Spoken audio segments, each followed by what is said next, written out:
Le Club 1906, l'émission 100% Racing en podcast. Bonne écoute. Bonsoir à toutes et à tous et bienvenue dans le Club 1906. Le Racing a sombré au Roasson Park de Rennes. Peut-être pas de quoi faire sonner les sirènes. Pour la première fois sous Rosenure, l'équipe s'est présentée en victime expiatoire. C'était bien Esteban Le Paul, son véritable chat noir. Soyez les bienvenus. On est ensemble comme tous les lundis avec à mes côtés ce soir Boris Coriol. Salut Dorian, bonjour tout le monde. Salut. Ça va? C'est quoi cette... Comment vas-tu? Bah écoute, moi ça va bien. Ouais. Passé un bon week-end jusqu'à dimanche 15h. Après c'était un petit peu plus compliqué, mais ouais, ça va bien, merci. Mohamed Sialiti, à côté de toi bien Salut sûr. Dorian, salut tout le monde. Salut Momo. Ça va? Ça va. T'as changé de position sur le terrain? Ouais, Ouais. changement tactique. Ouais. Voilà, c'est un système un peu hybride comme celui du Racing. Ouais. Donc on a inversé un peu pour créer L'incertitude. Voilà, c'est ça. On verra Ouais. si tu as besoin un petit peu d'un temps d'adaptation dans cette Il, émission. va le faire, ça en va a le faire. marre du trail. Ça va le faire, je je m'adapte vite. Triathlon. C'est ça, c'est ça. Exactement. À ma gauche, le côté triathlon. C'est et à ma exactement droite, ça. Le côté trail avec Julien Conrad. Exactement. Salut tout le monde. Salut Julien. Toi aussi, ça va Moi j'ai retrouvé ma place en fait. Tout Oui, c'est simplement, vrai. on me l'avait volé. Ouais. Donc je suis revenu là. Non, on change un petit peu. Puis on va voir. On va- Non mais il faut driver un peu d'hymne là. Ouais. Il le sait, la pression. Là. Pourtant, il a encore plein de notes. Hein. Non mais c'est impressionnant. Par contre, il a tous les matchs de l'année. Là. Ça s'accumule au fil des matchs. C'est ça. Bon, comment vas-tu Julien? Tout Ça va va. bien? Ça va. Pas de match à la Méno, mais ouais. Non, bah dimanche, mais non, pas de match à la Ce maison. sera dimanche? Oui. Très bien. Dimitri Liénard, bien sûr, est avec nous. Bonjour tout le monde, Comment vas-tu? très bien. Ouais. J'ai senti que dans la dernière émission, je vous ai manqué, donc surtout à Julien, je me suis dit il va falloir qu'on crée des liens. Oui. Sur, Ah bah là, pour créer les liens, on vous a bien Voilà. rapproché exprès pour ça. c'est ça. Donc voilà. Plaisir de t'accueillir encore Merci ce soir. en tout cas. Je salue bien sûr le maître de la manœuvre, Jonathan Elbling, ce soir aux manettes de cette émission. N'hésitez pas à la partager, bien sûr, pour la faire connaître au plus grand nombre. On est toujours ravis de voir de nouveaux noms s'afficher dans le chat. Donc merci à toutes et tous de nous suivre. En plus, on attaque une semaine à 2 matchs, puisque c'est le retour des déplacements européens pour le Racing jeudi et la réception de Lille dimanche. Messieurs, défaite 4-1, donc, au Roasson Park de Rennes. Alors, on ne savait pas trop quelle équipe de Rennes on allait affronter. L'entraîneur Habib Bey était contesté. Et à l'arrivée, ça a été une équipe de Rennes, diablement efficace, qui a tout simplement corrigé le Racing, Julien Conrad. Ouais, efficace, c'est le cas de le dire, parce que on s'est pas fait rouler dessus, mais on a tout donné pour se faire battre. Il y avait rien qui allait correctement, mais c'était pas non plus dramatique dans le jeu. C'est un peu un match bizarre, c'est une défaite hyper frustrante parce que en régime constant, habituel, je pense qu'on revient avec une victoire, mais là de toute façon ça souffre pas d'aucune contestation. Je veux dire, c'était très très compliqué. Et on en parlait avant, plus le match avançait, plus on sentait que le vent allait tourner. Ouais, c'est lourd, mais quelquefois une bonne grosse claque, ça fait du bien quand même. Dimitri. Non, je rejoins Julien. Je pense que dans le contenu du match, c'est pas si catastrophique que ça. Malheureusement, il y a une équipe qui a été chirurgicale dans les deux surfaces de vérité. C'est-à-dire qu'on a une équipe qui sur la première erreur du Racing, fait mouche directement sur un centre au cordeau, là. Et puis, il y a le Racing qui peut revenir dans le match une ou deux fois avec de très grosses situations et qui rate le coche. Et après, on a une équipe rennaise qui nous a, je pense, au niveau puissance, nous a dérangé. On est vraiment au niveau puissance, surtout sur l'aspect défensif. On a morflé. Je pense que l'absence de Doucouré et de Sarr derrière a été préjudiciable pour le Racing. Mais dans le contenu, encore une fois, alors il y a eu des pertes de balles un peu plus qu'à l'accoutumée. Mais voilà, si des fois il y a des matchs comme ça qui s'expliquent pas, comme l'a dit Julien, je le rejoins. Alors bien sûr, on veut jamais en prendre une bonne, mais il vaut mieux en prendre une bonne que perdre 4 fois 1-0. Donc voilà, ils en ont pris une bonne, ça remettra tout le monde les pieds sur terre et on s'aperçoit que le Racing ne peut pas baisser le curseur intensité aussi. Moi, ce qui m'a marqué aussi, ça a été un petit peu ce côté un petit peu, où physiquement j'ai senti qu'on était moins frais que d'habitude. Voilà, mais je rejoins aussi l'analyse de Julien. Voilà. Mohamed.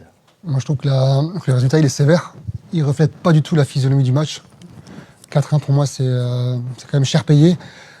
Contre une équipe qui n'était pas forcément meilleure que nous, j'ai envie de dire, parce que On a quand même fait jeu égal par moment. J'ai pas trouvé cette équipe de Rennes transcendante non plus, mais par contre, ils ont été efficaces. Ils ont été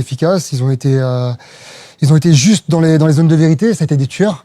Et on l'a payé. Par contre, cette équipe du Racing, moi, elle m'a un peu déçu dans l'agressivité, dans l'envie.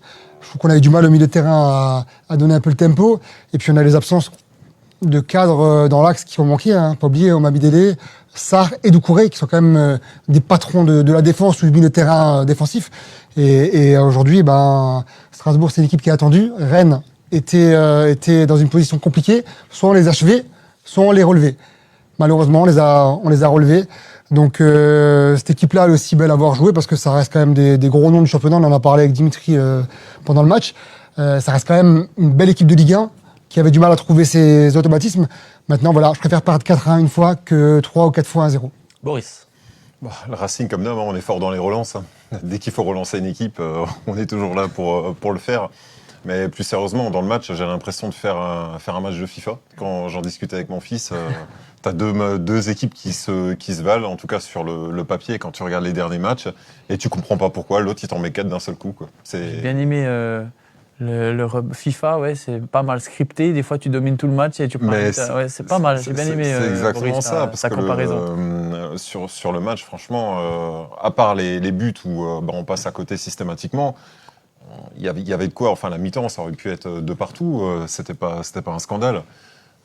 Maintenant, bon, c'est une grosse claque. Je pense qu'elle fait du bien. Après, c'est vrai quand on analyse avec un peu plus d'éléments, on se rend compte, comme l'a dit Momo, il manque plein de joueurs. Enfin, des joueurs essentiels, à mon sens, et toutes les petites erreurs en fait qui se sont cumulées font que le match a basculé dans ce sens. Rageant. On a quand même la possession de balle. On domine le match. Je tiens quand même à rappeler à Fabien Gutalmé qui n'est pas d'accord avec moi. On domine le match. Pour moi, on ne s'est pas roulé dessus. 4-1, c'est sévère. Et je rebondis sur ce que tu dis, Momo, parce que je crois que j'ai tendance à avoir la même observation. J'ai lu plusieurs personnes qui disaient que c'était un jour sans. Mais un jour sans, est-ce que c'est pas un match où en fait on touche pas le ballon, on est à l'envers, on n'a pas d'occasion? Et je vais rejoindre ce que tu dis. La possession est en notre faveur. On en a moins fait quelque chose que Rennes, bien sûr, mais on a eu des occasions qu'on n'a pas concrétisées. Rennes, ça a été l'exact opposé, ça a été un shot des extrêmes. Mais c'est pour ça que cette expression du jour sans, pour moi, ne correspond pas au match d'hier. Non, mais Julien, tu veux y aller? Vas-y, le chrono, vas-y. Allez, vas-y. Non, mais je rejoins Momo. Pour moi, c'est pas un jour sans. C'est un match où on n'a pas été décisif quand il le fallait. C'est-à-dire que si on veut rentrer dans l'analyse, les 2 premiers buts que tu prends, tu les donnes finalement. C'est une perte de balle de El Mourabé en jouant trop légèrement au milieu et ils font quoi? Ils te font pas 4 passes, ils te font pas une action comme en première minute de jeu de Strasbourg où il y a une ressortie de balle à 3, on va chercher Morera, nous on a fait des vraies ressorties de balle où on s'est créé des situations pour nous en créant du jeu. Rennes, le premier but, c'est perte de balle de El Mourabé, Tamari, transition en profondeur, centre au cours d'eau, le pôle qui surgit, but. Deuxième balle, c'est perte de Ouattara au milieu de terrain sur une passe sur Enciso. C'est ça, Enciso, je me trompe pas. Enciso, perte de balle, transition, centre, je sais plus qui tacle en corner, but. Ouais. Donc au final, c'est 2 situations où c'est toi qui... Alors vous allez me dire, il faut des erreurs pour marquer un but. Mais c'est toi qui donnes les buts. Toi, tu te crées des situations en remontant le ballon depuis le bas jusqu'en haut. Et si on regarde à la mi-temps, et juste je te laisse la parole, à la mi-temps, on rentrera dans le sujet après, à la mi-temps, si je me trompe pas, tu as 4 grosses situations. Quand je parle de situations, c'est des situations pour marquer, à l'image de Amo Ameyou sur la première plate du pied et d'autres après. Tu as 4 grosses situations pour le Racing contre 3 pour Rennes. Et Rennes, ils t'en mettent 2. Toi, t'en as mis 0. Donc la différence, elle est là. C'est que dans les surfaces de vérité, tu n'as pas été bon, contrairement à d'habitude. Mais dans le contenu, au bout de 5 minutes, on voit que Strasbourg est craint, comme disait Momo. Et t'as Rennes qui est en position basse, ils ne te cherchent pas, ils sont à domicile, et tu joues Rennes. Dans l'équipe de Rennes, vous voulez que je vous dise ce qu'il y a? Samba, international français, Frankowski, Ligue des Champions avec Lens, qui est international polonais, Merlin, j'en passe, Blas sur le banc, Fofana sur le banc, Mbolo sur le banc, Valentin Rongier, qui est quand même pour moi l'un des meilleurs joueurs du milieu de terrain contre qui j'ai joué. Je parle des joueurs du PSG, mais Valentin Rongier, et j'en oublie peut-être encore, Camara, qui a fait la Ligue des Champions avec Brest. On n'a pas joué contre, comme tu aimes bien l'expression, Pipo et Molo. Donc Julien, je te laisse la parole. T'es sûr? Ah, vas-y, je te laisse, voilà. Comme ça, au moins, pour moi, c'était pas un jour sans, c'est un jour. Enfin, voilà. Le jour sans, c'est pas la bonne expression, mais on a été dans un jour sans pour moi, dans l'impact et dans nos 16 mètres. On a été lourd. Je trouve que voilà, des joueurs qui surperforment ces derniers temps, type Ouattara et compagnie, on était un cran en dessous. Moi, j'ai été déçu par Doué, clairement, sur ce match-là. Grave. J'ai été déçu par Doué. Augsberg, il a des sabots aux pieds. Quand il se tourne, on dirait un dromadaire. Là. Il sait pas où est le ballon, tu vois. Non. À sa décharge, j'ai lu qu'il sortait d'un deuil apparemment. Oui. Non, mais voilà, je juge pas la situation. Non, mais voilà. Mais Aussi, je veux dire, en fait, les buts qu'on prend, moi, on en a discuté sur le groupe qu'on a entre nous. Le jeu sans ballon de Le Paul, il est chirurgical. Et Doué n'a pas été capable de le contrôler. Et sur le premier but, c'est flagrant. Moi, je vois tout le monde qui tombe son Pender. Moi, je vais à contre-courant. Il peut rien faire sur ce but-là. Il peut rien faire sur les Franchement, l'appel contre appel de Le Paul, il est juste incroyable. Et Doué, il n'arrive pas à suivre, quoi. Doué, il suit pas. Augsberg, il est derrière, il lui parle pas. Alors, je ne parle même pas du deuxième ou du troisième, je crois, où Augsberg, il est au contact. En fait, là, on a été dans un jour sans. Clairement, dans l'impact, dans l'intensité, on a été dans un jour sans. Après, on s'est pas fait rouler dessus par Rennes. On peut pas le dire. Mais globalement, ça finit sur un partout, c'est pas un scandale, quoi. Mais t'offres que t'en prends 4 parce que tu laisses la porte ouverte. Après, faut pas enlever. C'était trop beau. Julien, il faut pas enlever le fait que Rennes, attention, comme on le redit, c'est une grosse équipe. Évidemment. Il nous manquait Sarr et Doucouré, quand même 2 rocs de la défense. Devant, le Maïté, là, 1m95 ou je sais pas combien, c'est un beau bébé. Enfin, c'était une défense new look pour le Racing. Je pense que c'est la première fois que Chilwell, Augsberg et Doué sont alignés. C'est une défense un peu lourde, on va dire. Donc, tu parlais des transitions. Finalement, on a pris des buts aussi sur le dernier, je crois, où Le Paul il met la reprise de volée en une touche. C'est une balle entre les lignes, c'est pas resserré, c'est lourd. Voilà, il faut aussi accepter que il y a des joueurs qui ont été en dedans, il y a des joueurs qui n'ont pas marqué des points sur ce match-là. Mais il faut aussi, voilà, comme l'a dit Roseneur à la fin du match, Rennes a su profiter des erreurs du Racing. Et le Racing n'a pas mis les buts au moment où il fallait pour revenir dans le match, tout simplement. Je pense que beaucoup de gens sont déçus de ce match-là, effectivement, parce qu'on n'a pas l'habitude de prendre 4 buts. Mais il ne faut pas tout remettre en question. Non, mais sûr que non. Non, mais sur les réseaux, j'ai vu pas mal de gens. Enfin, c'était la catastrophe. Rennes. Ouais, on va se calmer. Hein. Pour moi, c'est une erreur de parcours. C'est un incident de parcours. Rennes devait se sauver, attention, Rennes jouait aussi un match important pour eux. Il y avait Abibay qui était sur la sellette, etc. Maintenant, ce Racing-là, même en prenant 2, 3, 4 buts, on n'a quand même pas démérité. On a continué à attaquer, on allait vers l'avant, on est resté mobilisé. Il y a quand même du positif malgré tout. Les changements allaient dans le sens de Bien sûr. la réduction de l'écart parce que tu fais entrer des milieux et des joueurs offensifs. Pour moi, c'est une défaite encourageante, formatrice, qui va nous apprendre à grandir aussi. Parce que voilà, aujourd'hui, on a vu un Racing de début de saison qui nous a impressionnés tous. On est retombé un peu dans les travers et ça va nous permettre de nous remettre un peu sur de bons rails.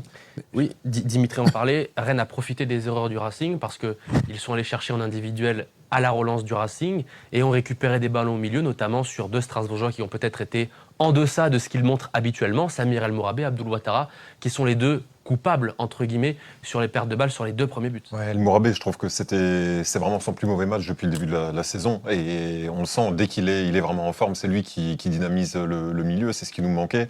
Le fait aussi que Doué est reculé, il a pris un autre poste, en fait, le couloir droit, on se retrouvait avec le même niveau. Non, vas-y, termine. Ouais, le même niveau qu'en fait en début de saison, où justement il prenait, là ces derniers matchs, il prenait le couloir et il y avait vraiment des espaces de chaque côté qui se créaient. Pour moi, c'est vraiment ces 2 éléments. Après, moi, j'ai quand même aussi cette crainte comme certains supporters, parce que ce qui se passe là depuis le début de la saison, c'est qu'il y a beaucoup de défaites. Enfin, beaucoup, on a tapé quand même quelques défaites, et toujours des défaites encourageantes. Et tout le temps face à des cadres du championnat.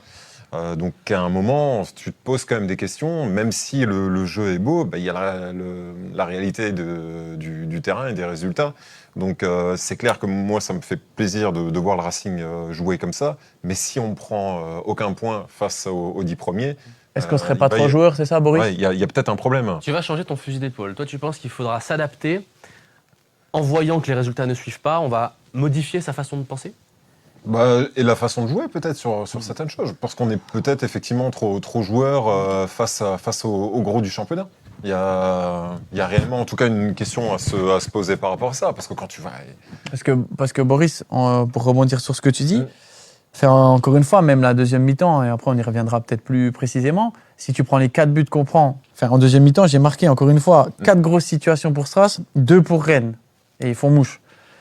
Mais là, le troisième but que tu prends, je parlais des 2 premiers buts où c'est vraiment des pertes de balles. C'est quand le coach va remettre la vidéo toute simple. C'est pas une action de Rennes qui te met à mal. Le troisième but, c'est Chilwell qui veut dégager le ballon. Il se fait contrer et en moins de 5 secondes, tu prends le but derrière sur le beau but de Leopold là. Voilà. Ou non, c'est le 4e, pardon. Le 3e, c'est à l'engagement ou c'est le 2e, je sais plus c'est lequel là. J'ai marqué. Non, le 3e, no comment. À l'engagement, Augsberg qui est dans la surface, qui défend. Sans trop défendre, il se retourne. Mais donc ça veut dire que tu as 3 buts où c'est toi qui fais 3 fois une perte de balle. Alors est-ce qu'on n'est pas trop joueur ? C'est ce que tu demandes ? Et là, face à une équipe comme contre Rennes. Mais contre Paris, si t'es pas joueur, tu vas pas prendre un point là-bas. Mais non, mais c'est une question. Tu vois. C'est une question, Momo. Il y a des matchs où ça va te sourire. Et comme l'a dit le coach, si t'es en réussite, le nombre de situations que tu as eues, parce que moi, quand je parle de situation, c'est pas une frappe de 30 mètres ou machin, c'est vraiment t'arrives face au gardien ou t'arrives vraiment sur une situation où si t'as une vraie justesse technique, tu marques. Et là, quand il y a des résultats en la défaveur du Racing comme ça, moi, ça m'étonne pas qu'on commence à aborder ce débat d'un changement de façon de jouer, parce que c'est, je pense, précisément dans ces moments-là que le Racing doit montrer qu'il garde sa même ligne de conduite, qu'il continue à jouer. Et il faut aussi se dire que c'est avec cette façon de jouer que le Racing a obtenu d'excellents résultats. 5-0, 3-0. A une excellente presse aux yeux des supporters du foot français et aux yeux de l'Europe. En Ligue Conférence ou même au Parc des Princes, où le Racing, ce match nul a quand même eu une portée mondiale, internationale, aussi parce que le Racing joue bien. Donc, je pense, débattons ensemble, messieurs, mais même si le Racing prend un carton hier, 4-1, ouais, et encore, pour moi, c'est un carton qui est pas justifié, tu vois. On l'a dit. C'est pour ça que. Mais même pour si moi, sur la fiche de statistiques, il y a 4 buts pour Rennes et 1 pour Strasbourg, pour moi, à aucun moment le Racing ne doit dévier de sa ligne de conduite. Pour moi, on n'a pas à rougir de cette défaite. On a perdu parce que Rennes était plus tranchant et avait plus envie de gagner, c'est tout. Mais sur le fond de jeu, le Racing est resté égal à lui-même. Je suis d'accord. Les sorties de balles, c'était les mêmes. Je reviens encore une fois. Voilà. Peut-être je me trompe, Julien. Alors, j'ai peut-être pas tout analysé. Après. 5. J'en rajoute une. Il y a eu 3 situations pour Rennes en première mi-temps, 2 en deuxième. Ça fait 5. Allez, je vais peut-être en rajouter une, j'en ai peut-être oublié une, mais quand je parle de situation, encore une fois, c'est pour marquer des buts. Ils en ont mis 4. Toutes les équipes ne vont pas nous punir. Tu ne vas pas jouer Rennes. Je veux dire, on en revient. On en avait eu ce débat dans une autre émission à l'époque, quand j'avais participé, je ne sais plus laquelle. Enfin, moi, je suis convaincu qu'en gardant nos principes de jeu, on va faire plus mal que ce qu'on va prendre. Alors là, on en a pris 4. Rennes était dans un jour où ils ont été chirurgicales, mais on peut regarder les matchs. En général, c'est très rare. Et pour revenir sur Rennes, les matchs précédents, c'était une bête un petit peu malade, mais ils gagnaient 2-0 à Toulouse. Je crois qu'ils se sont fait reprendre sur un pénalty à la fin. 2 fois de suite. Le match d'avant aussi, ils gagnaient, ils se sont fait reprendre. Donc c'était une équipe blessée, mais qui a du potentiel. Enfin voilà, là, ça a explosé contre nous. Mais je rejoins Momo. Enfin, moi, je pense que, voilà, de toute façon, Strasbourg ne changera pas son fusil d'épaule. Non, mais la question se pose. Moi, ce match-là, on perd aussi parce qu'on avait. Moi, je pense qu'on avait aussi trop de joueurs qui étaient en dessous de leur niveau. Oui. En général, si on a un ou deux qui est pas à son niveau, ouais, tu arrives à compenser. Mais là, il y en a eu trop. Et alors, j'aime pas citer de joueurs en particulier, mais il y en a un pour moi qui nous a vraiment manqué, qui va nous manquer les prochains matchs, c'est Doucouré. Bien sûr. Pour moi, Doucouré, il est indispensable à l'équipe sur le côté, sur l'aspect défensif. Ouais. Vas-y, tu laisses terminer. Non, mais je pense que ce joueur-là, il va nous manquer sur les prochains matchs, vraiment. Et j'aime pas le dire en général, j'aime pas cibler un joueur ou en nommer un, mais là, je suis obligé de le dire. Pour moi, Doucouré, ça reste un élément hyper important. Doucouré symbolise parfaitement sur cette absence-là. Pour moi, on s'est fait manger tactiquement dans la première demi-heure. C'est comme ça que je le vois. Ils sont venus nous chercher systématiquement à droite sur Ouattara et Doué, Rennes, tout le temps. Le but vient de là. On a perdu les ballons là. Il vient là-bas. À chaque fois, il nous cadrait ici et on était en déséquilibre systématique parce que notre charnière gauche, c'est pas un défenseur central, c'était Chilwell. Qui, par contre, là, on peut le dire, a fait un match catastrophique, c'est mon avis. Mais je veux dire, on a été en déséquilibre tout le temps. Ils ont isolé Doué tout le temps. Et Doué, pour moi, il est coupable sur le premier but, mais il a été isolé pendant le premier quart d'heure. Il est tout le temps tout seul. Tout le bloc, il bascule. Et à chaque fois, côté gauche, on avait Chilwell qui jouait quasiment en libéraux. Et ce rôle-là, c'est le rôle que fait Doucouré, qui fait à merveille. Ça veut dire parce que cette défense, elle est ni à 3, ni à 4. En fait, elle n'arrête pas de bouger. Elle est tout le temps en train de changer. À Lyon, tu joues avec Augsberg, faux arrière-gauche, et Doucouré qui rentre dans la charnière. Et là, Doucouré qui fait ce rôle-là de rentrer dans la charnière ou de prendre le couloir gauche, il n'était pas là. Et ton joueur en dessous du autre, c'était Chilwell à gauche. Et je pense que ça, parce qu'on avait une adversaire quand même, je pense que ça, Habib Beye, il l'a hyper bien analysé. Et ils nous ont mangé comme ça. Ils ont mangé comme ça en déséquilibrant le bloc En pendant une transition. demi-heure. Et à chaque fois, c'était gauche, droite, centre, but. Et c'est comme ça qu'ils viennent des buts à chaque fois. En Parce que là, on tombe sur Ouattara et Mourabé à juste titre. Ouais, mais Et il y a un déséquilibre. Ouais, qui mais est les monstrueux, là. erreurs sont faites par Mourabé ou Ouattara, je suis d'accord, mais derrière, défensivement, on est quand même pas en marquage, on est quand même laxiste. Moi, quand on prend le but, Franchement. je suis fou dans mon canapé Franchement. parce que je vois comme Doué est perdu et comme Non, derrière Chihuel. Chihuel, il est en tribune, quoi. Je sais même pas ce qu'il fout Je sur pense le que terrain. notre système hybride, on s'est fait avoir à Il nous notre a propre mangé, jeu. Jay. Il nous Je a pense mangé. que le système hybride nous a... Parce que même à un moment donné, alors on perdait, je sais plus, 2 ou 3-0, j'ai plus exact là. Mais à un moment donné, je voyais que Chilwell, il dézonnait carrément. Mais oui. Enfin, ça dézonnait. Et forcément, c'est des joueurs qui ont un repli défensif moins rapide que Doucouré ou Sarr. C'est moins puissant, c'est moins rapide. Donc, quand tu perds les ballons, en transition, t'as les autres qui vont à 10 000. Là, t'avais Tamari ou je sais plus quel joueur allait à 10 000, l'attaquant, là. Enfin, forcément, ouais, on s'est fait avoir sur notre système En hybride. fait, il a manqué le mec qui fait le sale boulot dans l'équipe. Bah, c'est Doucouré. Ouais, qui ça, stabilise. ça, Qui stabilise le C'est truc. Doucouré c'est et lui. un peu moins, c'est El Mourabé qui fait ça. Mais Mourabé, c'est plus dans la construction, il est moins Ouais, dans mais il est quand même toujours là. dans l'aspect défensif, tu vois. Et tu vois, moi j'ai encore allé plus loin. La doublette El Mourabé-Barco hier, elle m'a pas fait rêver, tu vois. Même Barco, je l'ai pas trouvé. Elle était un Là, peu en il en dedans. faisait trop. Tu vois, Et malgré tout, ça reste quand même le joueur qui sortait un peu du lot, hein, Bien sûr. malgré tout. hein. Mais c'est ça qui est surprenant, c'est que j'avais noté aussi, Barco, il a été un petit peu en dedans. Enfin, on l'a vu, forcément, il a raté des situations, mais c'est lui qui est encore décisif. C'est lui qui se crée les situations. Donc, même en étant un petit peu en dedans, il n'y a personne au milieu de terrain qui a pu prendre un petit peu Mais c'est justement, je trouvais, parce qu'il y avait personne qui prenait le relais. Ouais. En fait, qu'il en faisait beaucoup et peut-être un petit peu trop à certains moments. Et un mot, et je reviens encore une fois, le côté gauche, enfin, toutes nos situations passent à gauche, c'est tout. Alors, c'est notre côté fort, il n'y a pas de problème. Mais peut-être que défensivement. oui, non, là, sur C'est ce coup-là, non. Offensivement, mais peut-être que là, on était peut-être trop lisible ou, enfin, je sais pas. Enfin, voilà. Il y a des garçons qui, je trouve, tu vois, même à Moreira, on a eu du mal à le trouver. C'est un match, j'espère qu'on pioche pas un peu physiquement parce que c'est la sensation que j'ai eue à l'heure de jeu. Quoi. Qu'on se trouvait moins offensivement. Encore une fois, Rennes fait un bon match. C'est pas non plus c'est Non. pas des champions, quoi. Qu'est-ce En que j'ai transition. entendu, Boris Valentine Barco en a fait trop? Je pense qu'à un moment, il en faisait trop, mais parce qu'il n'y avait personne. Comme le disait Dim, je trouvais qu'il était seul à certains moments, il n'avait pas de solution, et du coup, en fin de match, pour moi, il en faisait presque C'est peut-être son un petit peu avocat. trop. Le porte à charge aussi. Non, mais après, il était encore exceptionnel. C'est lui, il est dans toutes les situations. Non, mais pratiquement. 90% de l'équipe est en dessous de leur niveau. Barco, Il est dans toutes sauve les- la mise, j'ai envie de dire encore Ouais, une fois. c'est ça. C'est ça, mais tu vois, il lâchait rien. Mais Vraiment, il a- c'est, Par rapport à d'habitude, il a fait pas les bons choix qu'il aurait fait peut-être avec la lucidité, ou est-ce qu'il était emporté. Après, ce qui est difficile ici pour un joueur de foot, je l'ai vécu aussi. On dit souvent, les stars, c'est le joueur qui arrive à s'adapter à la situation au moment voulu. Et parfois, il y a des joueurs, quand ils sont en excès de confiance, ils vont faire le mauvais geste ou Alors, c'est un grand joueur, attention, je ne me compare pas à Barco. Mais vu qu'il a été en pleine bourre ces derniers temps, roulette, passement de jambes, passe décisif, pied gauche, sans regarder, à l'aveugle, enfin bref, tout lui réussissait. Et parfois, les grands joueurs, alors je dis les grands joueurs, c'est ceux qui font toujours la bonne chose au bon moment. Alors on se trompe, tout le monde s'est trompé. Mais là, sur ce match-là, encore une fois, c'est encore lui qui donne la passe d'aise, c'est encore lui qui a les situations, la frappe, enfin c'est encore lui qui a beaucoup de situations. Enfin, mais il voilà. était seul. Je trouve qu'il était seul.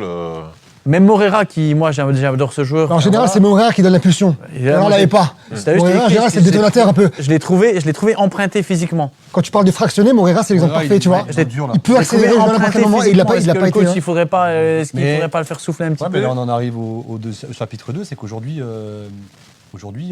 les mecs qui doivent rentrer, c'est moins bon, quoi. Franchement, c'est moins bon. Ouais, mais ça dépend des matchs. Il y a des matchs où des mecs qui sont rentrés ont apporté un plus. Non, parce que Sur ce Moreira, match-là, non. Oui, tu vois, mais. vois Après, tu rentres Martial- tu rentres à 3-0, à 4-0, franchement, quand t'es. Enfin, c'est Mais dur. la surprise qu'on a eue aussi, c'est de ne pas voir Rosénior Le faire des changement à la coachs, faire des changements à la mi-temps. Alors que contre Auxerre, Voilà, il l'a fait, et exactement. ça a payé cash. C'est la première fois depuis le début de la saison qu'on perd Et qui fait pas la de bataille changement. tactique, en fait. C'est la première fois que Rosénior perd la Je bataille. sais pas s'il a perdu la bataille tactique, mais il a été. En mi-temps, il la perd, clairement. Moi, je pensais qu'il ferait des changements à Je la suis pas mi-temps. sûr parce que t'as vu sur le premier quart d'heure les ressorties de balles, on est quand même présent, on a l'occasion de but en Au premier. début, Ouais. ils nous ont je sais pris exactement où il fallait. Après, encore une fois, tu peux le rejouer 10 fois ce match, ça se trouve, tu vas le perdre qu'une fois.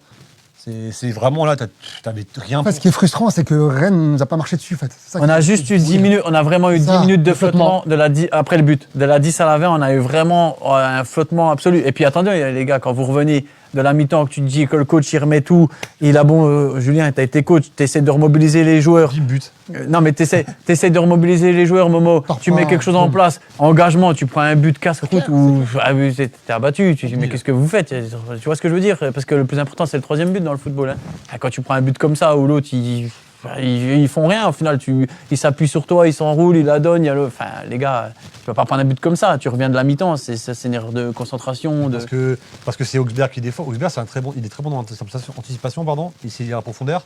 Mais par contre, on s'est fait manger. Duel, tu mets ça, il se retourne pas le mec. Hein, tu vois. Oui, voilà. C'est une question de physique en fait. Après, Il n'a pas le droit de se retourner sur le but, il n'a pas le droit. Recule, Il n'a pas le droit. Il l'emmène Faut avoir carrément. comme un gamin, Ouais, il bloque l'angle du but. il se fait avoir comme un gamin, Momo. Là. Tu peux pas faire ça. Augsberg sur le 3e but.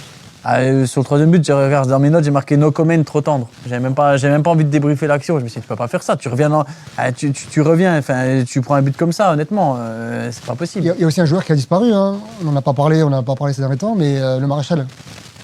Alors, Félix Le Maréchal, qui pour la 2e fois consécutive n'a pas été retenu dans le groupe, c'est une décision sportive. Il était malade la semaine passée, mais Liam Rosenauer avait déjà pris la décision de l'écarter pour le match face à Auxerre, décision donc reconduite hier pour le match à Rennes. Mais on en parlait aussi la saison dernière. Nanassi a vécu une période de moins bien, il a fait un petit tour sur le banc, il est mieux revenu. Peut-être que ce sera aussi le cas avec Félix Le Maréchal. On l'a dit, ça fait quelques matchs qu'il n'est pas sous son meilleur jour. Le choix sportif est de l'écarter pendant 2 matchs, on va voir si ça dure. Mais c'est peut-être une façon aussi de s'absenter pour mieux revenir, comme ça avait fonctionné avec Nanassi. Je trouve que l'animation n'est pas trop la même par rapport à l'année dernière. Elle a changé et le Maréchal, il s'inscrit un peu moins, je pense. Parce qu'il n'y a pas Emega devant, si. Aussi. Le Maréchal, c'est vraiment le 9,5 qui va tourner autour. Et là, avec Panicelli, c'est moins le cas. Et c'est plus Enciso qui joue à ce poste-là, qui n'était pas brillant d'ailleurs hier, quoi. Maintenant, ouais, c'est un choix. De toute façon, il y a tellement de joueurs que il y en aura d'autres. Hein. Ouais, mais Après, ça bénéficie à Nanassi qui revient bien. Contre Auxerre, il marche sur l'eau. Je trouve son entrée, elle n'est pas idiote à Rennes, à 3-0 en plus, ou à 2. Je ne sais plus quand il rentre, à 2 ou 3-0. elle était bonne son entrée. Ouais, Moi, j'ai ouais. bien aimé. Lui, ça peut être, à Nanassi. mon avis, l'homme de la deuxième partie des matchs allés, là, tu vois, Nanassi. Mais comme tu l'as dit tout à l'heure, moi, je trouve que c'est les remplaçants, en fait, où il y a vraiment. Au milieu de terrain, on n'a de toute façon pas de solution alternative. Ouais. Aujourd'hui, il y a Barco et il y a El Mourabet. Derrière, franchement, la concurrence, ils l'ont tué les deux. Hein. Clairement, quoi. Il y aurait eu toi il y a quelques années. Il y a quelques années alors. Pas si longtemps que ça. Bien, on l'a dit, c'était un choc des extrêmes dans l'efficacité hier entre Rennes et Strasbourg. On va passer au débrief de cette fin de match. On aura un petit mot sur Auxerre aussi, parce que messieurs nos consultants voulaient toucher un petit mot sur la victoire 3-0 face à Auxerre. Et puis on évoquera aussi la Ligue Conférence, mais juste après une courte page de pub, vous le savez, parce que nous avons des partenaires qui nous accompagnent dans cette aventure du Club 1906, avec notamment le Palerme. Et qui tombe son Penders encore. Mais là, il faut m'expliquer. Comment...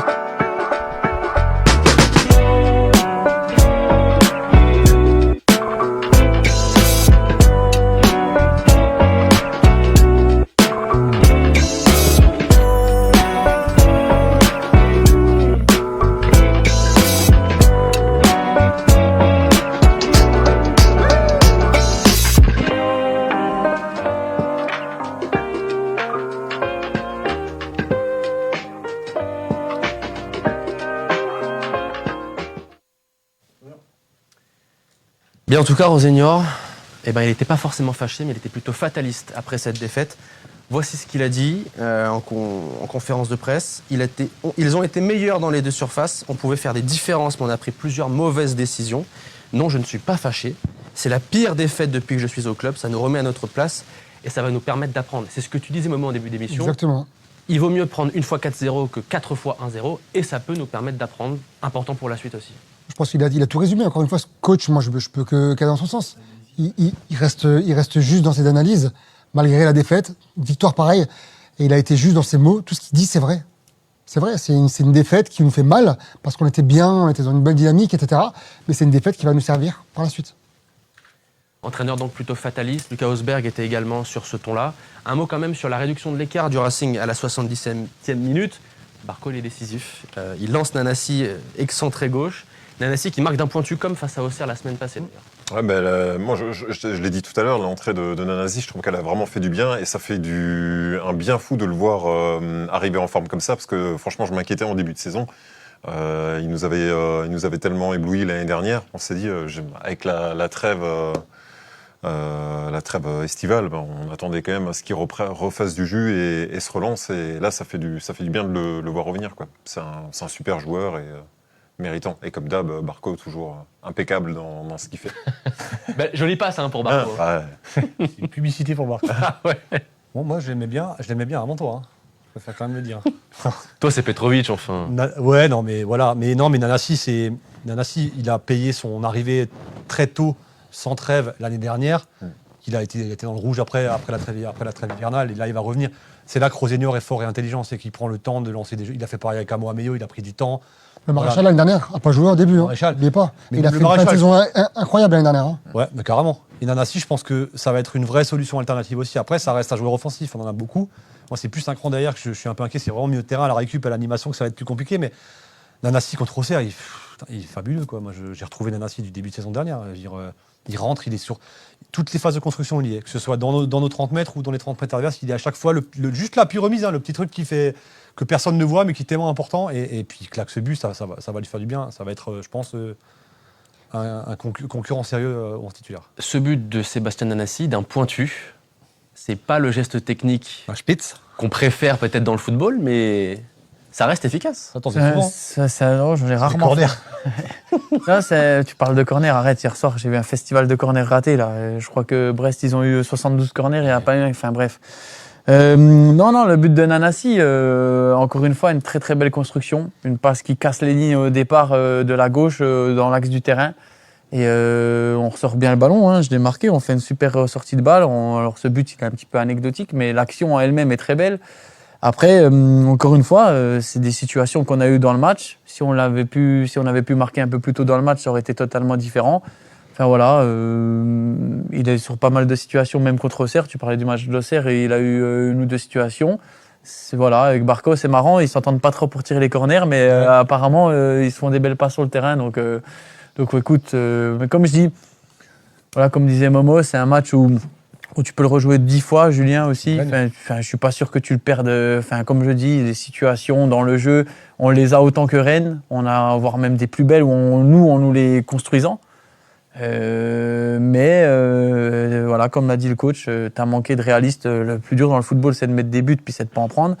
Tu as manqué de réalisme dans les deux zones de vérité. Sur ce match-là, c'est une grande première. C'est une grande première. Après, la première mi-temps d'Auxerre, tu marques pas forcément non plus et tu as des grosses situations. Donc, est-ce qu'il faut pas aussi peut-être... voilà, on est une équipe avec de la jeunesse, pleine de fougue. Il faut peut-être travailler là-dessus ou dans ce genre de match, tuer l'adversaire. Et puis après, ça peut arriver de rater un match aussi, on va pas se mentir. Esteban Le Paul, messieurs. Finalement, c'est bien lui, la bête noire du Racing. C'était pas Angers, contre qui le Racing n'obtenait pas de résultat. C'est bien Esteban Le Paul qui, donc, avec le triplé d'hier, a inscrit 7 buts sur les 3 matchs qu'il a joué contre le Racing. 2 doublés avec Angers, Coupe de France et Ligue 1, et un triplé avec Rennes hier. Esteban Le Paul, il adore jouer contre Strasbourg. Ouais, c'est bien lui, le chat noir du Racing Club de Strasbourg, j'ai l'impression. Même si maintenant, pour moi, ça restait pas encore un joueur de classe mondiale, ni une valeur sûre de la Ligue 1.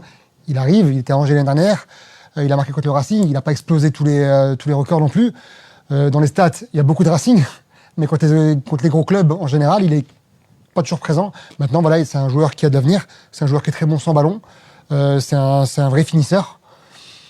Voilà, tous les joueurs ont un peu une équipe qu'ils aiment bien. Je pense que Dimitri, tu en avais une à l'époque où tu performais plus. Nantes. Chaque joueur en général, Tu marquais souvent contre Nantes, non? Ah, tu vois, Nantes. tous les joueurs ont une équipe où ça marche bien, où ça fonctionne bien. Je pense que Le Paul, il a trouvé la sienne. D'ailleurs, Il faut pas oublier qu'à 3 ans, il joue en national. à Épinal. Épinal, Il a quel âge National Ligue 1 en 3 ans, la progression, elle est incroyable. Il a pas eu la. Il est pas passé par le cursus classique Non, classique En de. fait, il est d'ici, c'est un Voilà. à la base. Son Pas papa. de centre de formation, pas de. 25. 25 ans, tu vois, il est sorti tard quand même. Son papa était un très bon joueur aussi. C'est un garçon qui a vite progressé, qui passe du national à Épinal à Angers, et qui marque tout de suite des buts, Oui. qui là passe un palier. Moi, je trouve qu'il a un jeu sans ballon. En fait, c'est un vrai neuf. C'est un vrai neuf à la JPP, j'exagère un peu, qui joue pas dans un grand périmètre, mais qui est tout le temps en train de déstabiliser les lignes, il va toujours chercher l'espace libre. Le premier but, il faut vraiment regarder ce premier but de nouveau et regarder le déplacement de Le Paul, il est incroyable. Mais sur les 3 qu'il met, au marquage, on est quand même pas toujours présent, tu vois. C'est pour ça que je. Parce que lui, il se défait du marquage et parce que nous, on n'est pas. On est passif sur le marquage. Quand Quand je vois Doué sur le marquage. Sarr et Doucouré, à un moment donné, pas la ta même. défense, elle est déséquilibrée et l'autre, il en profite, il a raison. Est-ce que vous avez vu l'accolade qu'a faite Liam Rosenior en zone mixte à Esteban Le Paul? Il l'a pris par le cou avant de lui faire une accolade. Ça aussi, c'est un geste sympa. Esteban Le Paul qui d'ailleurs s'est excusé auprès de Liam Rosenior. Parce qu'apparemment, il y avait une anecdote, ils sont recroisés au trophée du NFP. Et Rosenior, l'année dernière, lui avait déjà fait une remarque sur les buts qu'il a mis contre Racing. Et ça s'est renouvelé. Belle image en tout cas pour Esteban Le Paul qui a démarré le foot à 5 ans, ici dans le Bas-Rhin en Alsace, à l'US Baldenheim. Quoi, les gars, ça me rappelle des souvenirs. C'est ma première année où je signe à Strasbourg, où je faisais la route avec Jérémy Grimm. Petite anecdote. J'ai habité à Baldenheim pendant une bonne année, à Baldenheim. Ça me rappelle. Donc il a commencé à Baldenheim le foot. Parce que Baldenheim va toucher des royalties là. Ça se trouve il y a 10 ans ou il y a 12 ans, quand j'habitais à Baldenheim, Esteban Le Paul habitait encore chez ses parents, parce qu'il a quel âge 25 ans. 25 ans. Ouais, donc il avait 13 ans il y a 12 ans. Enfin, il devait être assez marrant. Je l'ai peut-être déjà croisé au Leclerc de Célestat où vu que j'habitais là-bas. C'est assez marrant. Mais moi, si je peux me permettre, Bien sûr. je rejoins Julien. Je pense que c'est des neufs qu'on perd. On a beaucoup de profils athlétiques, puissants, grands. Enfin, pour lui, on en a eu des joueurs un peu comme Tousgar ou qui végètent, qui font une petite année. Ou j'oublie l'attaquant de Nîmes aussi là, qui avait fait une grosse saison en Ligue 2, là, le Turc. Comment c'était là? Umut Bozok. Bozok. Et en Ligue 1, ça passe pas. Alors pour ce genre de joueurs comme Le Paul, qui ont affaire à des Golgoth, on va pas se mentir, ou des mecs puissants. Il n'a pas le choix d'être intelligent. Il a un peu comme Kev Gamero, voilà. Attention, Kev Gamero, il a fait sa carrière. Mais quand on discutait avec les défenseurs, prendre Kevin Gamero, c'était toujours très compliqué. Parce qu'il fuit les duels. Julien, il expliquait.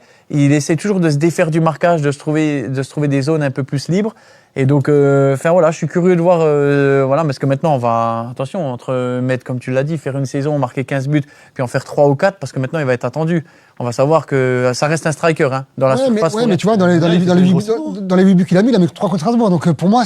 Attends, ils ont mis quoi? 20 plaques là, Red? Comment ils l'ont acheté ce mec-là? Je sais pas. Non, mais je pense qu'il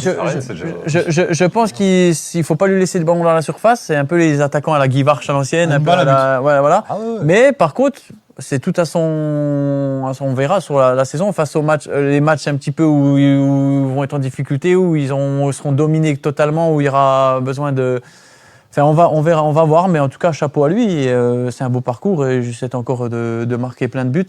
Messieurs, avant de passer à la courte analyse d'Auxerre, parce que vous vouliez revenir dessus et de se projeter sur la Ligue Conférence pour Aachen-Strasbourg, dernier tour de table, c'est donc la deuxième défaite en 3 matchs pour le Racing. Est-ce que ça vous inquiète, ce petit coup d'arrêt pour Strasbourg? Non, pour moi non, parce que le jeu est toujours là. Peut-être la seule chose qui est inquiétante, mais c'est pareil, il y a la trêve internationale qui arrive, c'est justement peut-être ce côté manque de jus. Là, on a beaucoup enchaîné. On sent quand même qu'il n'y a pas autant de rotation qu'on le pensait avec le banc qui est quand même bien fourni. Mais les remplaçants, à chaque fois qu'ils sont rentrés, n'ont pas pris leur place. Donc on est toujours sur des titulaires qui reviennent, qui jouent. Beaucoup de temps de jeu. C'est peut-être la seule chose qui m'inquiète un petit peu, c'est est-ce que ce banc de touche, qui est quand même assez dense, est-ce qu'il y en a qui vont sortir du lot? Alors on voit que Nanazi revient, j'espère que le Maréchal va aussi revenir et que d'autres aussi vont pouvoir s'imposer, mais je m'inquiète pas, la seule chose c'est j'espère qu'il y a derrière, il va y avoir un peu de relais, parce que derrière cette trêve internationale, ça va aussi bien s'enchaîner en novembre et décembre, il y a beaucoup de matchs, donc il faut tourner, il faut que les joueurs restent frais, et donc on sent dès qu'il y a un peu de trop de matchs, là on le voit, ils vont pêcher à un moment, que ce soit en première mi-temps ou en fin de deuxième. Non pour Boris. Non, je suis pas inquiet. Je suis pas inquiet parce qu'on va pas tout jeter à la poubelle, comme je l'ai dit avant. On reste quand même sur de belles séries. Maintenant, on peut avoir des coups de moins bien, on peut avoir des phases. De toute façon, on aura des phases où on sera un peu moins dedans. On va avoir des moments où on va pas gagner. Si ça se trouve, on est dedans là. C'est le début d'une petite phase. On va savoir parce qu'on va quand même recevoir Lille et on va à Lens. Donc le calendrier est quand même compliqué. Si ça se trouve, on va être en plein dedans. Cette période un peu compliquée. Mais moi, ce qui m'inquiète le plus, encore une fois, je l'ai dit et redit, c'est l'absence de Doucouré. Et je ne sais pas qui va pouvoir le remplacer dans ce registre-là. Voilà. Non pour Boris, non pour Momo. Julien. Non, comme tu disais bien, il y a des périodes moins bien, on est peut-être dedans, c'est possible. Moi, je suis juste inquiet pour la rotation parce que moi, le duo El Mourabet et surtout Barco, j'aimerais bien qu'il souffle un peu là. Je crois que Barco, il est en train de tirer sur la corde, et il sort contre Auxerre, il sort, tu vois qu'il est rincé. Panicelli sort, il est aussi rincé, et je vois pas Il y a derrière, je sais plus qui a dit, j'ai vu avant passer à Mogou contre Auxerre, il fait de bonnes entrées. Ah, il y a 3-0, il y a personne en face. Évidemment qu'il fait de bonnes. Non, mais c'est pas une critique, tu vois. C'est vrai. Mais c'est un garçon qui m'a pas du tout impressionné pour l'instant. Au milieu de terrain, aujourd'hui, au milieu de terrain, il y a El Mourabé Barco. El Mourabé, il y a un an, il joue en CFA, quoi. Tu vois, je grossis le trait, mais ça veut dire qu'aujourd'hui, t'as rien derrière. Pour moi, ces deux-là sont titulaires indiscutables. Mais je trouve qu'au milieu de terrain, c'est compliqué. Moi, c'est là que je suis inquiet, c'est la récupération et l'enchaînement des matchs pour ces deux garçons-là. Après, offensivement, Enciso, Paez, Nanassi qui revient bien, ça va tourner, il n'y a pas de problème, on va récupérer les défenseurs centraux, donc je suis pas très inquiet. Non pour Est-ce Julien. que Mabidele, je vais y arriver, peut remplacer Doucouré? C'est pas le même profil. Non, mais est-ce que tu peux le mettre ou pas? Parce que t'as qui pour le remplacer aujourd'hui? Non, pas assez technique par rapport à Douk. Ouais, Tu sais qui c'est qui peut le faire pour moi, c'est Ouattara. Oui, Parce que le côté dynamique, défenseur, finition, milieu ouais. de terrain, Ouattara peut le faire. C'est pour Mais moi. Douk, moi qui ai joué avec, on parlait même souvent avec les anciens, il se fait pas si avoir que ça. On se disait, purée, il va coûter trop de points parce que c'est un joueur. Il a confiance en son corps, à ses qualités intrinsèques. Et franchement, des fois, on le voyait faire des choses en entraînement où il était pressé par 2, par 3. Où Il arrive à sortir. il arrivait à s'en Bien sûr. sortir. Et c'est ce qu'il arrive à faire en match même. Il a ce côté un petit peu. Alors, ça lui est arrivé de perdre une fois le ballon, mais le nombre de fois où il sort de situations Bien où tu te sûr. dis il s'en sortira pas et il s'en sort. Soit il obtient une faute. Et ça, c'est sa puissance en fait.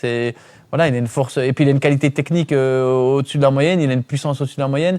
Et c'est pour ça que je pense pas qu'il y ait beaucoup de profils qui puissent le remplacer. Mais il va nous manquer. Mais tu vois, Doucouré, moi je te rejoins. Moi je préfère avoir un joueur comme ça qui parfois prend un risque et qui va te sortir d'une situation compliquée, mais qui. Mais comme Barco, deux fois dans la d'ailleurs, saison, il prend voilà. le risque. Barco, c'est le faire. Marco, pour l'instant, il a pas concédé de but, mais ça peut venir aussi. Ou comme un gardien qui va jouer très très haut, qui va te récupérer 30-40 balles en profondeur, mais qui va prendre un lob de temps en temps. Je préfère ça, tu vois. Ça veut dire que c'est un garçon qui a confiance en lui. Moi, Doucouré, depuis 2-3 matchs, je trouve que trop de monde lui tombe dessus, à tort complet. Carrément. Et là, hier, il a brillé par son absence, quoi. Je veux dire, sur le match d'hier, tu vois qu'il manque Doucouré. Il manque un patron aussi, d'ailleurs. Pour conclure le tour de table, es-tu inquiet avec ce petit coup d'arrêt? Ok, non, mais j'ai vu à l'image de Barco, le petit protégé de Boris, par exemple, des petits signes d'agacement qui, à l'ordinaire, à l'accoutumée, ne faisaient pas. Des petits signes d'agacement où il regarde le coach, où il lève les mains, où ça l'énerve. Donc, on va voir aussi cette équipe du Racing. Ils vont apprendre, ils vont découvrir peut-être déjà à jouer tous les 3 jours, une fatigue mentale, une fatigue psychologique. Donc, c'est, comme je le disais, c'est peut-être un mal pour un bien aussi de faire cette Conference League, d'apprendre, d'être dans l'apprentissage.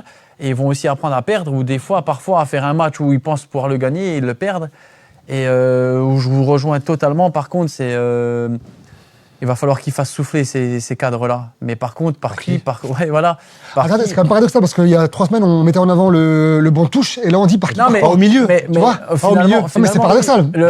Mais là, finalement, Momo, regarde, t'as quand même Sarr en moins, Doucouré en moins là sur ce match-là, et Mega en Sur ce moins. match-là, oui. Enfin, et puis au milieu de terrain, finalement, comme il l'a dit, t'as El Mourabé et t'as Barco qui ont surnagé, qui ont surperformé. On va pas se mentir, Barco nous a fait des matchs avec El Mourabé, c'était extraordinaire au milieu de terrain, il faisait la musique.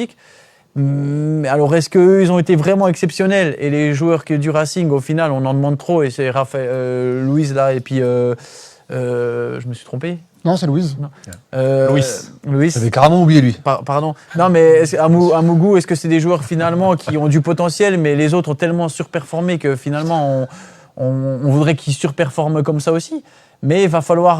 voilà, sur ce match-là, j'ai senti un petit peu le Racing un ton en dessous de ce qu'ils étaient capables de faire au niveau dynamique.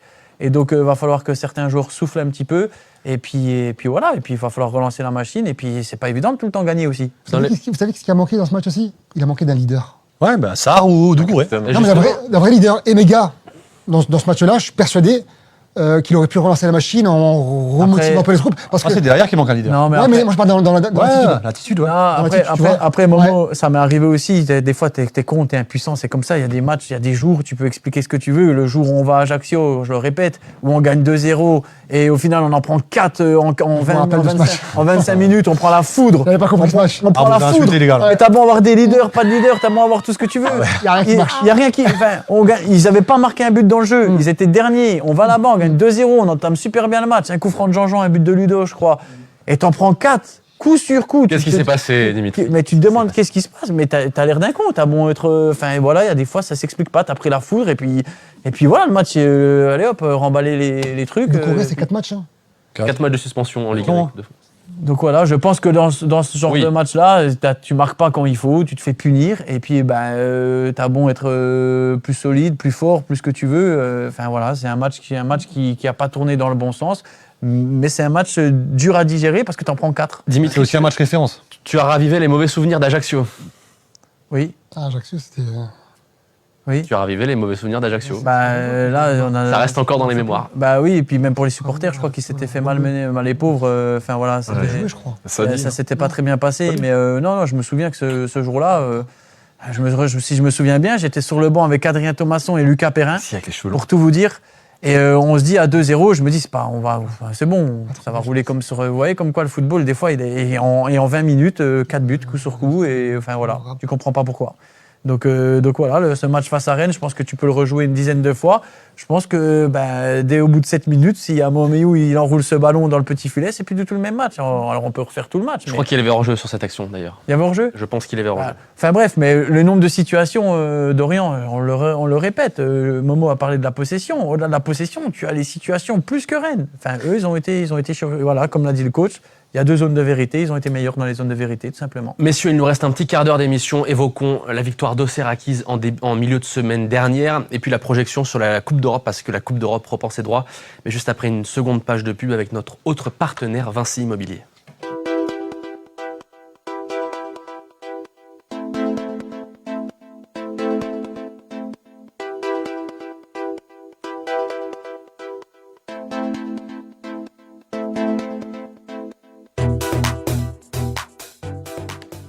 Bien, nous sommes dans la dernière partie de cette émission. Un mot sur la victoire quand même face à Auxerre, acquise mercredi dernier, un succès. Julien, Dimitri, Mohamed, Boris, qui s'est dessiné en 15 minutes. Ah, c'est impressionnant, mais ça c'est la spéciale Racing avec une première mi-temps pas simple.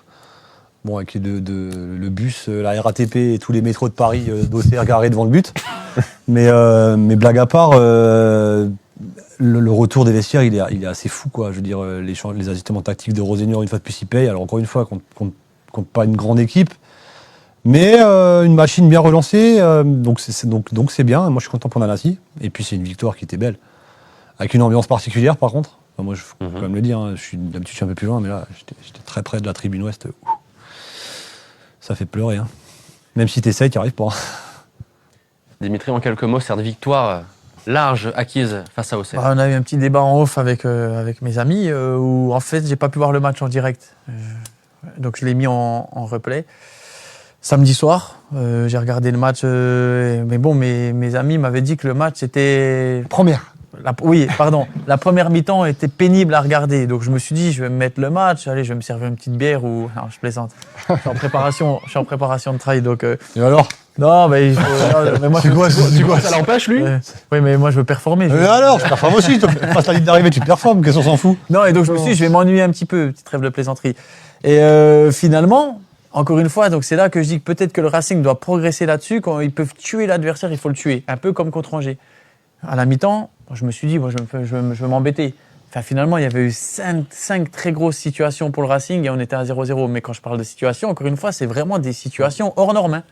Et on était à 0-0. Donc peut-être qu'il y a une marge de progression sur tuer l'adversaire rapidement. Vous m'avez parlé aussi du match de Coupe d'Europe, où je l'avais vu en décalé, où j'avais demandé à Momo après le match qu'est-ce qui s'est passé. On perdait 1-0, on a fait 1-1 contre l'équipe... Polonaise. Oui, je dirais pas le nom. Vous m'aviez dit, Momo m'avait dit, écoute, ce match-là, enfin, si on le rejoue 10 fois, il doit y avoir 6-1, ou enfin, jamais on doit faire match nul. Donc, je pense que, voilà, si on fait l'analyse de ces 3 matchs qui viennent de se passer, je sais pas si vous êtes d'accord avec moi, il y a peut-être un axe d'amélioration sur tuer l'adversaire. Parce que là, sur cette première mi-temps, comme je vous le dis, moi je pensais m'ennuyer, mais il y a des situations de fou que j'ai notées. Et après, en deuxième mi-temps, forcément, comme l'a dit Julien, ils avaient mis le bus, ils couraient après le ballon, il y avait une technique d'handball, le coach Rosenior fait les changements. Bon ben, bravo je dirais même pas je dirais pas aux titulaires et aux remplaçants. Il y a une équipe qui a commencé, il y a une équipe qui a fini. Bravo à ceux qui sont rentrés, ils ont fini le job. Mais après, ça a roulé. Enfin, une fois, comme il l'a dit, une fois qu'il y a un 0, 2-0, 3-0, il y aurait pu y en avoir 5, 6. Il y a eu d'énormes situations. Mais donc, je pense, Momo et Boris, je sais pas ce que vous en pensez. Je pense qu'on a un axe d'amélioration sur nos situations, nos grosses situations où il faut scorer plus rapidement, ou tuer l'adversaire. Ouais. Bah, ça ressemblait un peu au match de Coupe d'Europe, justement. Moi c'est ce que j'ai vu à la mi-temps. J'avais l'impression de voir exactement le même match où à la mi-temps, il doit y avoir 3-0. parce qu'en Coupe d'Europe, c'était la même. Et c'était ma crainte, du coup, lors du début de deuxième mi-temps. Je me suis dit, si on marque pas dans les 10 minutes, Auxerre va continuer, ils vont être, comme tu dis, à 15 dans le but, avec le médecin, le kiné et tout le reste, et ça va passer, quoi. Et au final, non, mais heureusement, et franchement, les remplaçants, ils ont vraiment apporté pas mal. Moi, c'est Nanasi qui m'a vraiment fait plaisir de le revoir jouer comme il a fait son entrée, parce que c'est les derniers matchs. Voilà, c'était pas encore ça, donc non, très très content. Et peut-être que effectivement, si on tue le match plus rapidement, Rennes, c'était peut-être un match aussi où on se dit que si le premier qui marque gagne, ça joue aussi rien que sur le mental, parce que Rennes était mal. Peut-être en allant plus vite dans le jeu, ça les aurait. Parce que là, on joue au Auxerre, on sait qu'ils sont plus faibles. Il n'y a pas comme Angers, Momo. C'était à la Méno. Et puis on sait qu'ils sont plus. On sait. Il faut le faire valoir, il faut le faire respecter. Mais là, tu joues Rennes, Jus. Si tu marques pas, t'es pas à la merci d'un joueur rennais aussi. Voilà, comme je parle, il y avait quand même Rennes, il y a le potentiel qu'il y a dans cette équipe. Auxerre, tu sais que tu as peut-être un peu plus le droit, sans dénigrer, Jus, on a peut-être un peu plus le droit de rater une ou deux situations. Par contre, dans les grands matchs, il faut savoir tuer. Je sais pas, un peu comme au Parc en fait. Au Parc, ce qu'on a bien fait, c'est qu'on a tué rapidement. Après, c'est revenu, c'est Paris. Mais face aux grosses équipes ou les gros matchs, il faut savoir prendre le match. Quand tu dois tuer, il faut tuer.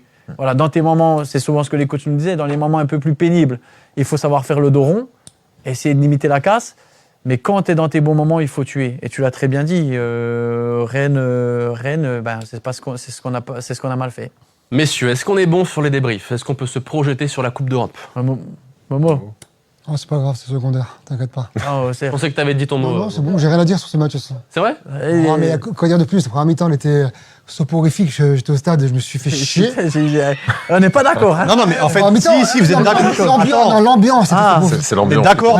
Ouais. C'est vrai que je suis d'accord avec toi. Par contre, on peut tuer le match parce que quand tu vois le loupé de Panicelli en première, juste incroyable. On n'est pas à l'abri à ce moment-là de prendre un but en deuxième mi-temps et derrière. Ils ont eu 5 minutes. Et derrière à ramer pour aller récupérer le score. En fait, ils se sont découverts, j'ai marqué 5 minutes. Ça s'est enflammé avec 2 situations de serre, ils se sont enflammés en 5 minutes. Mais est-ce que vous vous rappelez du but où il y a la reprise d'espace arrière avec Penders et après il y a une passe tranchante au milieu sur El Mourabet ou je sais plus, une passe qui casse les lignes, il y a un jeu à gauche avec la passe masquée de Barco après. C'est un but. Tu vois, on parlait de jouer. Si tu joues pas finalement, des fois là ce match-là, tu as joué comme contre Angers, ça passe. Mais franchement, il y a eu des cheminements. Alors encore une fois, côté gauche. Hein.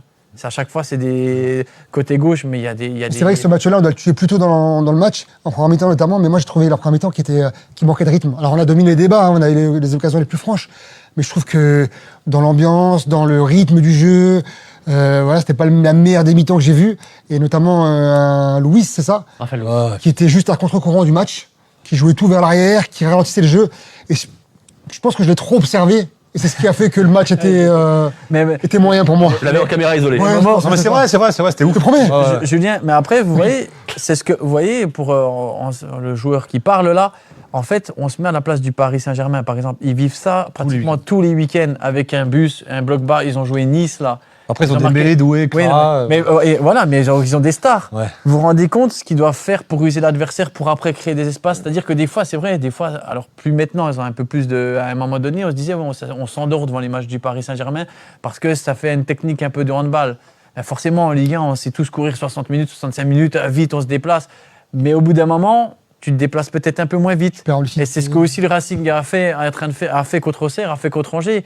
Ils ont une philosophie de jeu qui ressemble un peu à celle du PSG à l'heure actuelle. On va pas se mentir, sur les matchs qu'on a vus où ils usent l'adversaire, où les joueurs sont intelligents pour pas perdre tout le temps le ballon rapidement et garder le ballon parce qu'il vaut de l'or. Et après, ça se débloque. Mais moi, quand on parle du match, par exemple, du Paris Saint-Germain contre Nice que j'ai regardé aussi, la deuxième mi-temps, c'est nul. L'attaque c'est pénible. Je veux dire, avec tout le respect que je dois pour Nice. Hein. Beaucoup de gens demandent. C'est pénible, mais voilà, Strasbourg va jouer certainement encore des matchs comme ça parce que tout le monde ne va pas venir. C'est ce qu'on se disait, Julien. Ouais. Tout le monde ne va pas venir en jouant. Angers est venu pour jouer, Le Havre est venu pour jouer. Auxerre, non. Auxerre n'est pas venu jouer. Auxerre, non, je l'ai marqué. Ce qui est paradoxal, c'est qu'en fait, tu as autant d'occasions franches en première qu'en deuxième contre Auxerre. Ah oui. C'est juste que l'atmosphère de ce match, l'ambiance générale a eu du mal à prendre, même à la 15e, quand le COP s'est allumé, ça avait du mal à prendre. Et ça s'est sorti sur le terrain, en fait. C'était mou. Alors, t'as raison, je te rejoins. Raphaël Louis, c'est ça? Ouais, c'est ça. Tout en arrière. Tout. Compliqué, quoi. Pas dans le tempo. Du coup, tout ça a fait que nous, au stade, on a eu l'impression que c'était. En fait, moi, au bout d'un quart d'heure, je me retourne, je dis, en fait, je me fais chier, quoi. Je suis désolé, mais je me suis ennuyé sur ce premier quart d'heure. Et même après, ça a du mal à prendre. Par contre, la deuxième mi-temps, elle est dingue. Elle est dingue dans le jeu. Dans le stade, elle est dingue. Parce que vous voyez l'ambiance, les buts, elle était folle, c'est le franchement. début, tout ça. Enfin, mais voilà. Après, forcément, une première mi-temps, ils viennent aussi défendre. Ils ont le bus, comme vous dites, ça court. Enfin, c'est dur à trouver des situations. Vous savez, la première mi-temps d'Angers, elle est pas non plus, elle est un peu pénible jusqu'à qu'on marque le but qui nous le donne, même s'il joue. Enfin, on les 15-20 premières minutes. Mais Angers n'était pas ridicule dans le jeu. Non. Mais enfin voilà, je pense que ça dépendra. Pour faire un bon match, il faut deux bonnes équipes. Pour un combat de boxe, il faut deux boxeurs qui veulent se battre. S'il y en a un qui recule, l'autre qui le cherche, c'est compliqué de voir un bon match. Voilà, je pense que le Racing va encore jouer des matchs comme ça où malheureusement, il va falloir être patient dans le match ou tuer sur les situations que tu as. Sinon, ça peut être long. Clôturons ce programme avec, comme toujours, la projection sur le prochain match. Strasbourg retrouve la Coupe d'Europe en Suède, déplacement à Göteborg pour affronter Häcken, l'actuel 10e du championnat suédois. Messieurs, avant de découvrir notre mini-série sur ce prochain adversaire dont le premier épisode sortira demain à midi, que pensez-vous de ce match? Comment abordez-vous ce match de Coupe d'Europe, le 3e de cette phase de Ligue Conférence? Moi, je suis mitigé parce que je pense qu'on va faire tourner. Il va falloir de toute façon faire tourner. On joue Lille dimanche. Tu peux pas te permettre d'aller avec le 11 type à Göteborg. Häcken, c'est ça? Tout à fait. Pardon. Et c'est ce qui m'inquiète, entre guillemets, c'est que le milieu de terrain va tourner, que le milieu de terrain, sans Barco et Mourabé, il n'est pas performant. Donc c'est un peu comme ça que je vois le match. Offensivement, je ne suis pas très inquiet. Doucouré va pouvoir jouer, sauf erreur de ma part. Ouais, tu mets Doucouré, Sarr, Omar-Bidele, ça fait déjà 3 joueurs qui vont. Sarr, je ne le vois pas démarrer. S'il y avait vraiment une blessure, moi, je suis Rosenior, il ne joue pas. Clairement. Sarr n'était pas blessé, il Je était suis pas fiévreux. sûr. Ouais, mais même.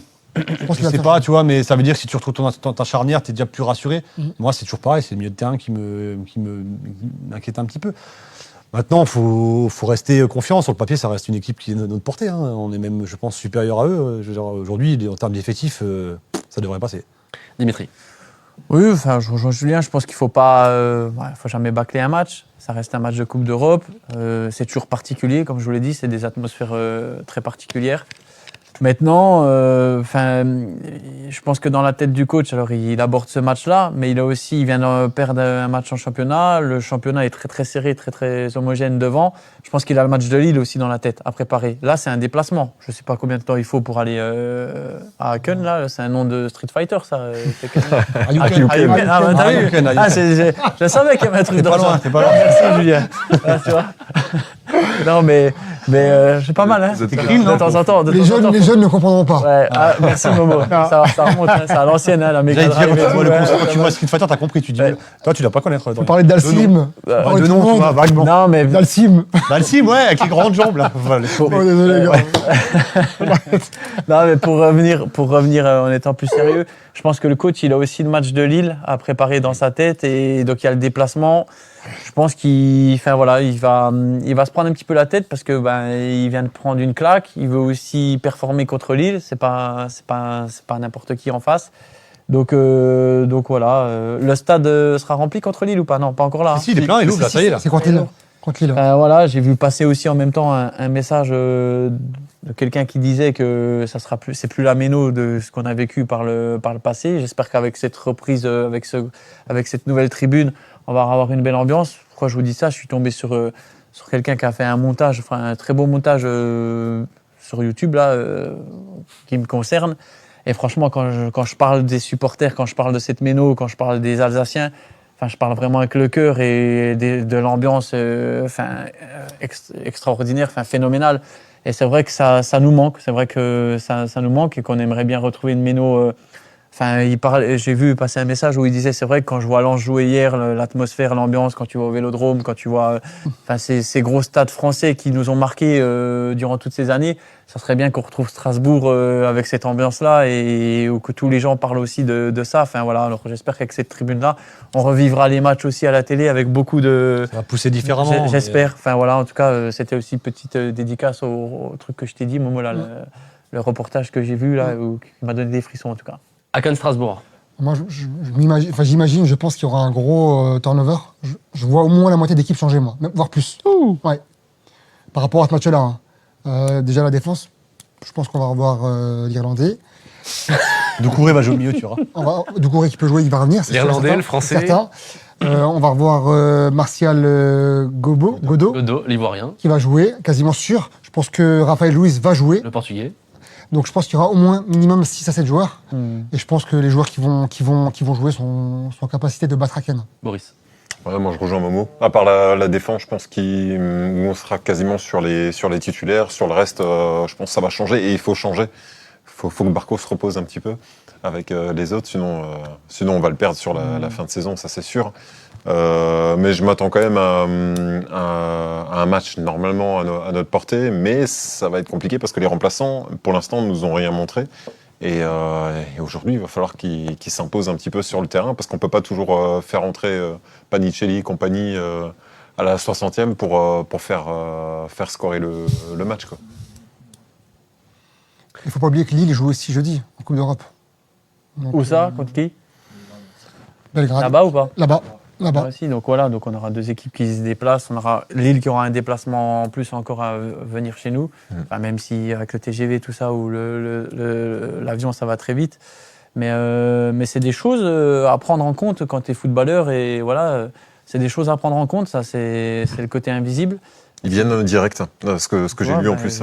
Ça m'étonne pas. Ouais. Ça m'étonne Bon, pas. Belgrade, Strasbourg, et il reste. Ça m'étonne pas. C'est des choses. C'est de l'invisible. C'est quoi, 17h le match? 17h. Tout à fait. Je pense vendredi. Mais c'est des côtés, ouais, on parlait de performance, on parlait de charge mentale, on parlait de charge psychologique, tout ce que vous voulez. Enfin, voilà, souvent on parle des gens qui connaissent pas grand-chose, mais critiquent des fois Ronaldo aussi, ça, faire encore ce qu'il fait à son âge, ou les Modric, avoir cette faim, cette soif de jouer, enfin, d'être toujours performant. Enfin, c'est là qu'on voit un grand athlète aussi, c'est que tous les 3 jours, il se remet. Attention, c'est des joueurs qui jouent Ligue des Champions, qui jouent tous les 3 jours de toute leur carrière.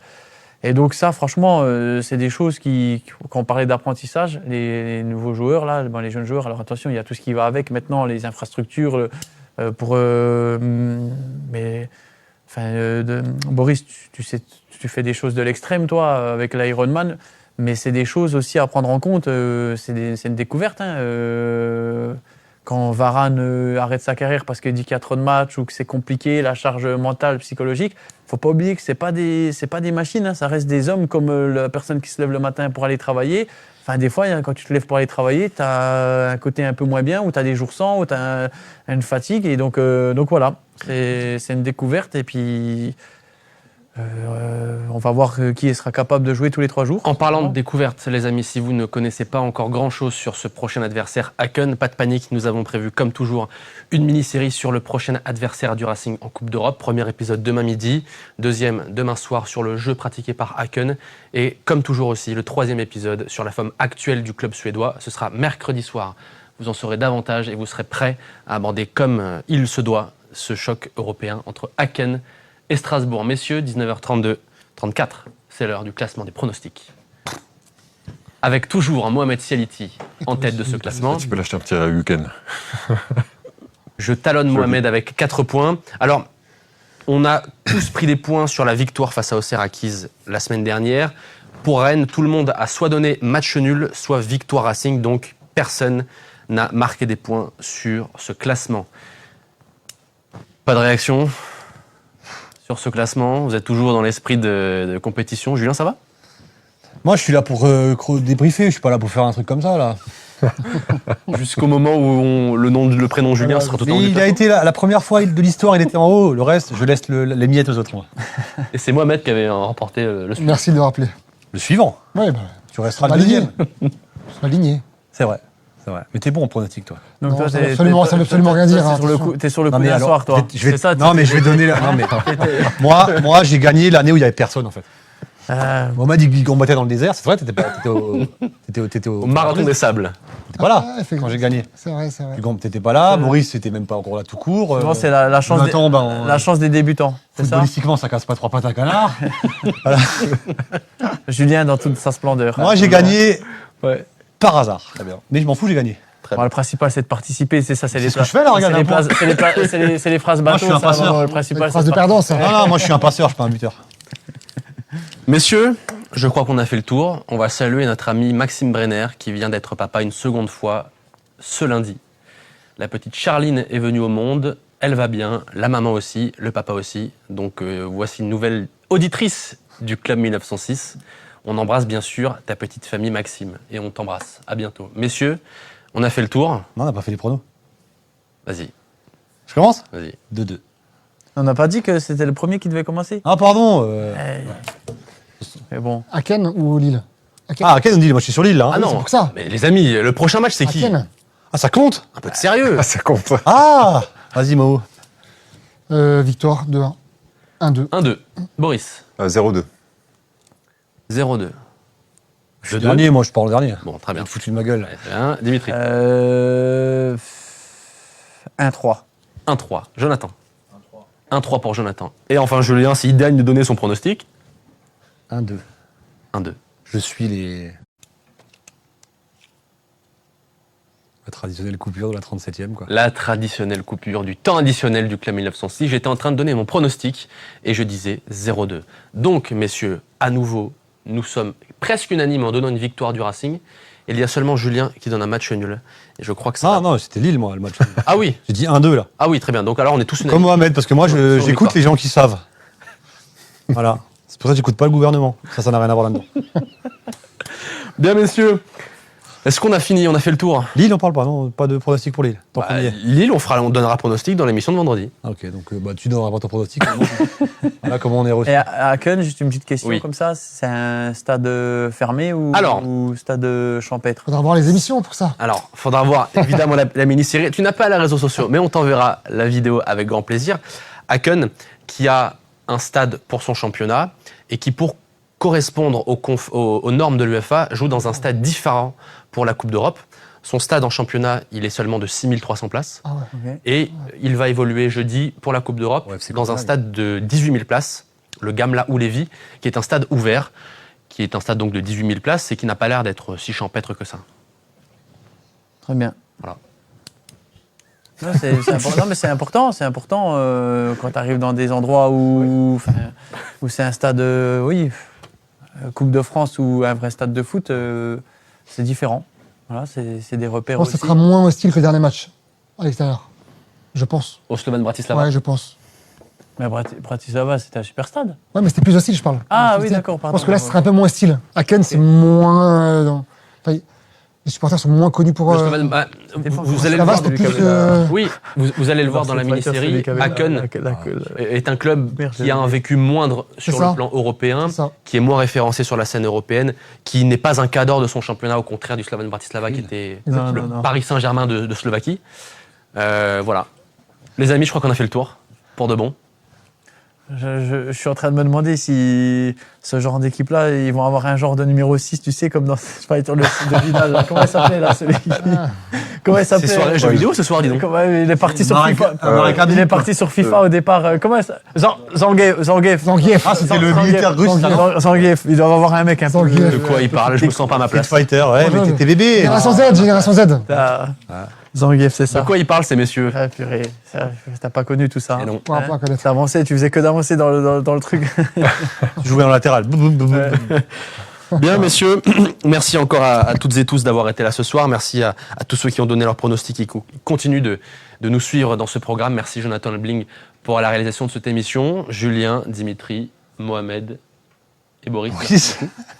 Et Boris, merci beaucoup. Oui, Le Mohamed. programme du. Ah, c'était moi qui l'ai fait la semaine dernière, ça t'a plu au fait? T'as regardé quand il a fait ton programme? Non, j'ai pas J'ai regardé. agressé par ton frère, il m'a envoyé Ouais, le j'ai programme pas en vu. PDF, j'ai carrément dû télécharger un truc pour l'ouvrir, Ah parce que ouais j'avais pas l'application. Non, j'ai pas suivi, mince. Tout ça pendant l'émission, et j'ai fait 2 fois le programme du dub et 2 fois dans l'ambassade. Je suis passé boire un coup à l'ambassade, j'ai même pas eu un coup à boire. Pourquoi? Parce qu'on n'était pas là, ni lui ni moi. À ce moment-là. Voilà. Les gars, c'est pas sérieux quoi. Tout travail mérite salaire, Je Julien. suis l'ambassadeur de Tout travail l'ambassade. mérite salaire. C'est vrai. Donc tu Ou l'auras. bière. Tu l'auras. Grosse Mais t'étais semaine quand même dedans dans la européenne, bière, je t'ai vu. T'as vu le. Ouais, j'ai vu, j'ai vu. Grosse semaine européenne. Ouais, très grosse semaine sport aux deux binaires à l'ambassade d'ailleurs avec la Champions League, hein, grosse affiche avec PSG Bayern de Munich. On a également un Liverpool Real Madrid si je ne me trompe pas. On a Strasbourg en Coupe d'Europe. On a Strasbourg ce week-end, donc ouais, grosse semaine sport. Et samedi soir, rugby, France All Black. Donc très très grosse semaine sportive. Il va y avoir de la Guinness Ouais. de tirer. Ah ouais. Prévu les fûts. Je suis pas là. Vous serez à la Méno dimanche? À voir, Julien. Belle ambiance rugby. Hein. Ça te plairait bien, toi. Ah, je peux pas la semaine, Momo. Il connaît rien. Tu verras. Non, samedi. Samedi, je L'équipe peux de pas non France. plus. Mais j'aime peut-être dimanche. Mais nos dimanche Pas encore sûr. Normalement. Jonathan Mais nos dimanche. Messieurs, quelqu'un veut donner encore son programme de la semaine? Non. On est bon? Alors on va vous remercier d'avoir été là. C'est la fin de ce Club 1906. On se retrouve vendredi donc pour le débrief de Hacken Racing Club de Strasbourg en Ligue Conférence. D'ici là, bonne soirée, bonne semaine et à bientôt. Salut!